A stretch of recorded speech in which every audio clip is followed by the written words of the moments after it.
যদি দলীয় প্রসিকিউটর নিয়োগ করে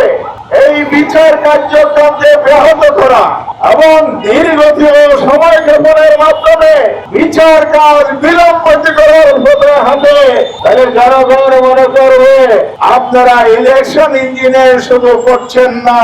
তিনটা প্রতিশ্রুতিতে ছিল নির্বাচন সংস্কার আর বিচার সংস্কারের ক্ষেত্রেও আপনারা একই ইঞ্জিনিয়ারিং এর পদ্ধতি করেছেন, সংস্কার পরিষদের শপথ নেন নাই। আর যদি দলীয় প্রসিকিউটর দিয়ে বিচার কার্যকে ব্যাহত করতে চান, এখানেও যদি কোনো অশুভ পরিকল্পনা থাকে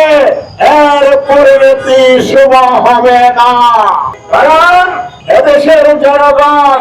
আর সেই ফ্যাসিবাদের আমলে গুম হত্যাকাণ্ডের বিচার না করে ক্ষমতায় টিকে থাকতে কাউকে দেবে না। সেই পথে যদি যান তাহলে আমরা স্পষ্ট বলতে চাই,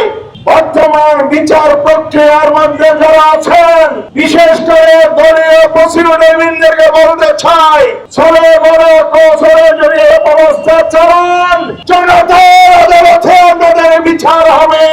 বিচারের কাঠগড় আপনাদেরকে দাঁড়াতে হবে। সুতরাং আজকে যে আমরা স্মারকলিপি প্রদান করছি সেই স্মারকলিপিকে আমলে নেবেন এবং দ্রুত এই বিচার কার্যক্রম সম্পন্ন করে ফ্যাসিবাদের যে মূল নায়ক, যার সবকিছু আইনের ঊর্ধ্বে জবাবদিহিতার ঊর্ধ্বে ছিল, যার কারণে বাংলাদেশে ফ্যাসিবাদ কায়েম হয় নাই, মানুষগুলো মানুষে পরিণত হয়েছিল, খুন খারাপে গৃহনগরের জন্ম দিয়েছিল, সেই জায়গা থেকে দেশকে ফিরিয়ে আনতে হবে।